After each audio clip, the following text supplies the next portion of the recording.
When I first read this, I thought for sure you meant to say, if less people hit their kids. Then I realized, legit, you're legitimately advocating that the world will be a better place if we were more violent towards children. Never mind the damage it does to their prefrontal cortex. Never mind the damage it does to them emotionally, socially, and of course, physically. Never mind the mountains of data and scientific studies that have been shown to conclusively demonstrate that this is not the best way to discipline or train any child. Heck, it's already been proven that it's easier to train animals without hitting them. Literally, the best animal trainers in the world don't even hit animals.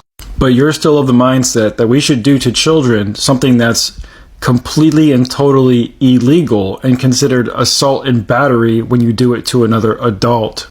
Despite the fact that when you do it to an adult, you're doing it to a mature human whose brain has fully developed and won't even be impacted by it as much as a child whose brain is still developing its critical thinking skills and cognitive abilities.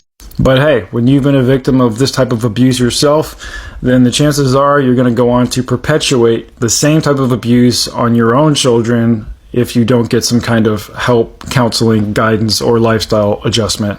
Your subjective belief that the world would be a better place if we had more violent interactions with our children is a subjective one and not backed by any actual critical thinking yourself. So maybe you were beaten. Hell, I was beaten. I was beaten very, very badly. But some of us have the audacity to do something called growing, using critical thinking skills, getting counseling and maturing so that they can learn how to do things better than they were done to them. Now, I have 4 children. The oldest one just turned 18, but my 2 youngest are still running around the house here, and I can guarantee you that I've never had to physically abuse them, hit them, or anything like that, or even mock them socially to get them to be respectful and to get them to learn lessons and do what they need to do and grow. Did I mention that we are teaching kids not to hit other kids constantly, both at school, church, at home, everywhere? We're trying to teach them not to hit while their parents turn around and hit them.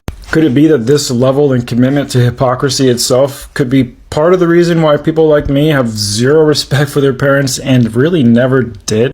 For me, the more violent my parents were towards me, and the more my mother allowed the violence to continue without protecting me, the more rebellious I actually became. This is the part where I remind you one more time that the most highly disciplined, organized, and structured unit that I've ever been a part of, the United States Marine Corps Infantry, we never had to hit Marines to make them disciplined. Think about that. Correct yourself.